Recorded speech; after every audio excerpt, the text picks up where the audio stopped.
Today turned out to be one of those days where you just can't stay at home. It's April here in Vilnius, and honestly, warm and sunny weather like this is not something you can take for granted. Most of the time, it's still windy, sometimes even a bit unpredictable. But today, clear sky, sun, and just enough warmth to finally get back on the bike. Well, at least that's what I thought at first. Because after a while, I realized something important. Even if it looks warm, cycling in April here still requires a bit more layers than you expect. Especially when you pick up speed, and the wind hits you. So yeah, small lesson learned for today. For this ride, I decided to explore one of the residential areas of the city, not the old town, not the tourist spots, but a place where people actually live their everyday lives. I'll be riding through Fabijoniškės and nearby neighborhoods, just following a route through local streets, parks, and a few interesting spots along the way.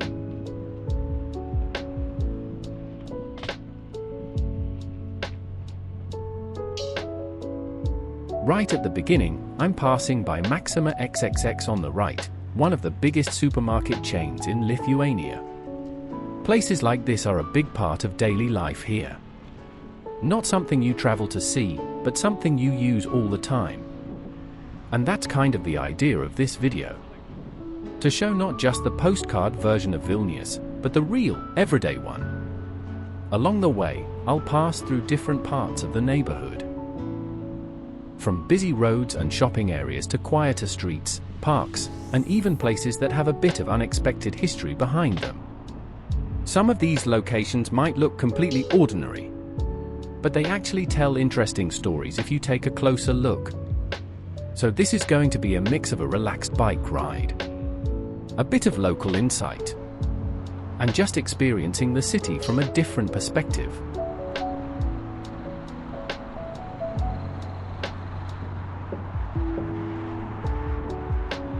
Right here, I'm passing under one of the busiest roads in this part of Vilnius, Maxima Street. It might not look special, but this kind of road structure actually tells a lot about how the city was planned. This underpass and the surrounding junction were developed mainly in the late Soviet period and later modernized after Lithuania regained independence in the 1990s.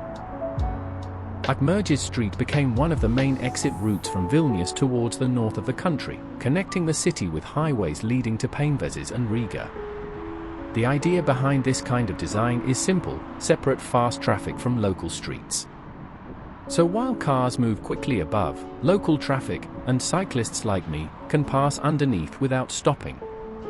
Back in the day, this area wasn't as busy as it is now.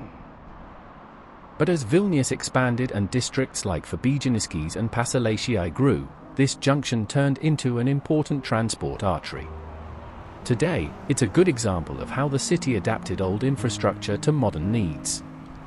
It may not be all historic in the classical sense, but it's functional, and honestly, for cycling, that matters a lot.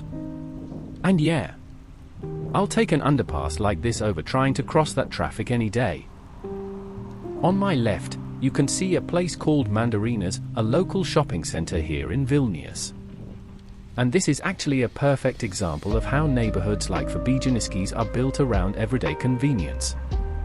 Modernizing opened in the mid-2000s, during a time when Vilnius was rapidly modernizing after joining the European Union. Back then, districts like this were transitioning from purely residential Soviet-style areas into more complete, self-sufficient communities.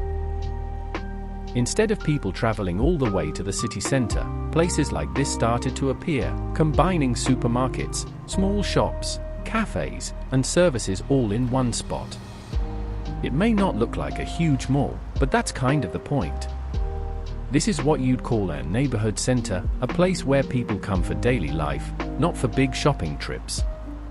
You've got groceries, a pharmacy, maybe a haircut, everything within walking distance. And honestly, for people living here, that's way more important than having something fancy. What's interesting is how these places reflect the shift in lifestyle. During Soviet times, infrastructure was more centralized and limited. But now, you can see how everything is becoming more flexible, more local, and more convenient. For me, cycling through areas like this feels very different compared to the old town. It's less about history and architecture, and more about how people actually live their daily lives.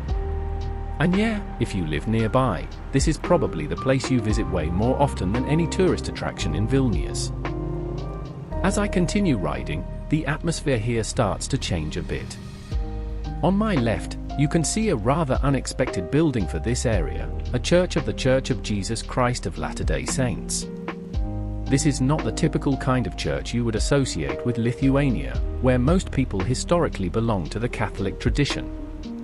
The presence of this church reflects how Vilnius, especially in recent decades, has become more open and diverse.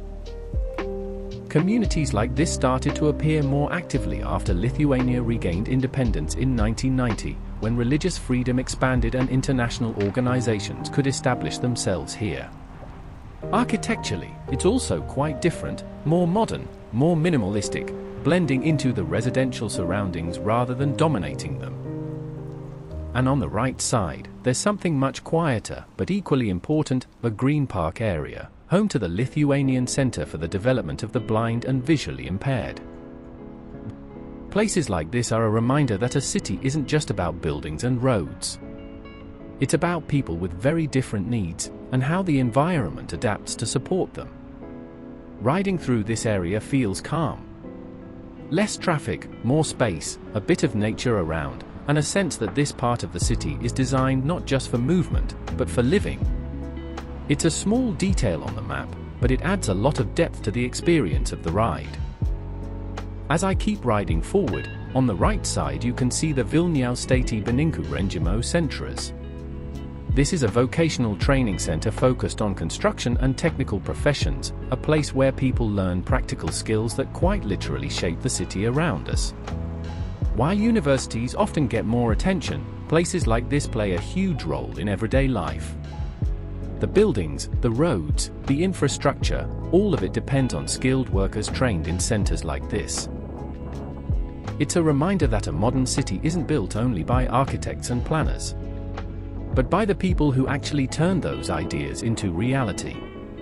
And right here, I'm making a turn onto something I always appreciate, a properly designed bike path. You can immediately feel the difference.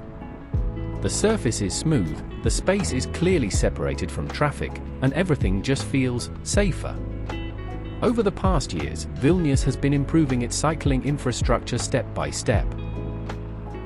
As I continue riding, on the right side you can see Vilnius I School, a local secondary school that has been recently renovated. At first glance, it might look like just another school building, but it actually tells a bigger story about how this district is evolving. Many schools in this area were originally built during the Soviet period, following very standard designs, functional, simple, and built to serve large residential neighborhoods. But in recent years, a lot of these buildings have been modernized. Updated facades, improved interiors, and more importantly, better facilities for students. Right next to the school, you can also see a newly renovated stadium. And this is a big deal for the local community. It's not just for school sports, it becomes a shared space where people can run, exercise, and spend time outdoors.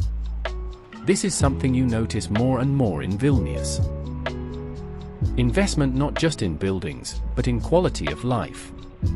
It's a shift from purely functional urban planning to something more human-centered.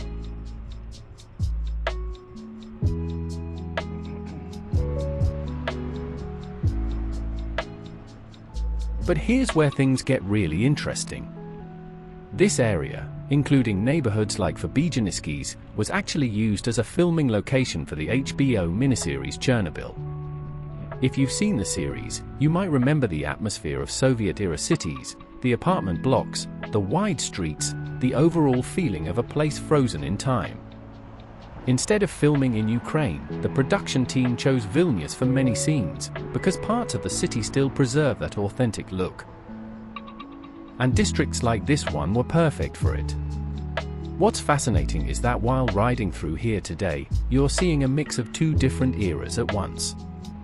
On one hand, you still have the original Soviet architecture, the same visual style that made this area suitable for a historical drama about 1986. And on the other hand, you see modern updates, renovated schools, new sports facilities, better infrastructure. It's like the city is slowly rewriting its own visual identity, layer by layer. Personally, I find that contrast really interesting. You're cycling through a place that once visually represented the past, but is now clearly moving forward. And unless someone points it out, you might never realize that this quiet residential street was once part of a globally recognized TV series. So yeah, next time you watch Chernobyl, just remember, some of those scenes might have been filmed right here, in a place that today feels completely normal and alive.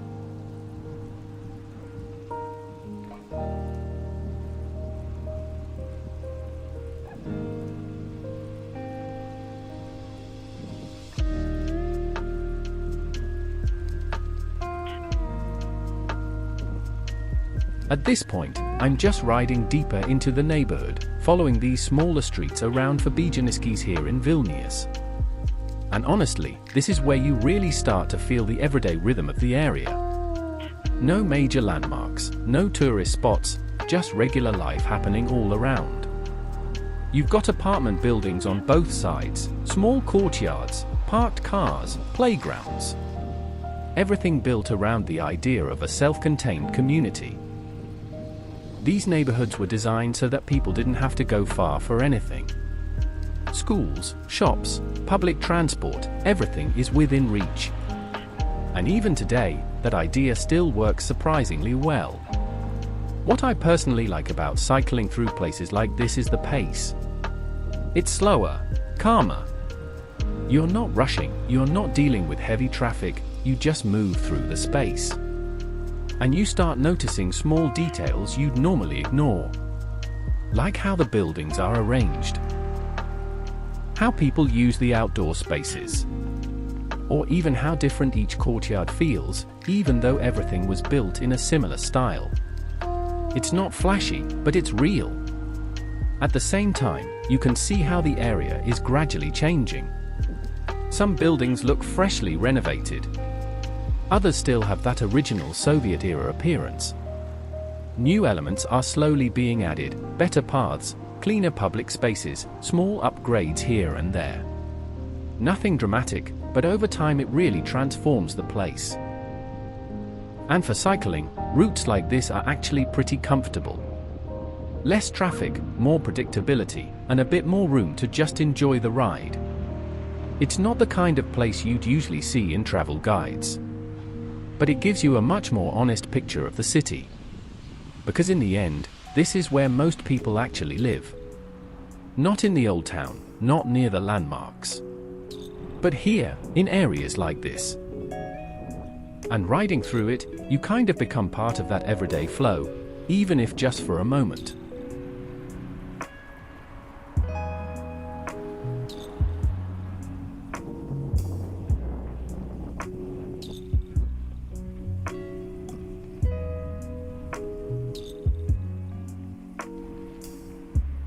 As I continue riding through this part of the neighborhood, things stay pretty calm and familiar. But there is one detail that stands out a bit. On the left side, you can notice something quite unusual for this area. Among all the apartment buildings, there are also private houses.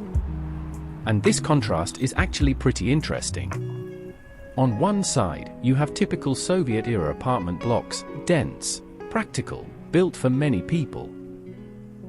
And right next to them, you have individual homes, with more space, more privacy, and a completely different lifestyle. It's like two different worlds meeting in the same place. What's even more interesting is the price. As of 2026, property in this part of Vilnius has become quite expensive. Houses here can easily start from around 400,000 euros, and depending on the condition and location, go significantly higher. Which says a lot about how the city is growing. Areas that were once considered just sleeping districts are now becoming more and more desirable. Good infrastructure, green spaces, schools, shops, everything is already here. And over time, that turns into real value. For me, rides like this are a great way to understand a city beyond the usual tourist spots. You don't just see the landmarks. You see how people actually live, move, and interact with the space around them. And honestly, even though this route might not be the most spectacular one, it feels real. It shows a different side of Vilnius, quieter, more everyday, but still constantly evolving. So yeah, that was my ride through this part of the city. If you enjoyed this kind of video, make sure to subscribe. And if there's a specific in Vilnius you'd like me to explore next, just let me know in the comments.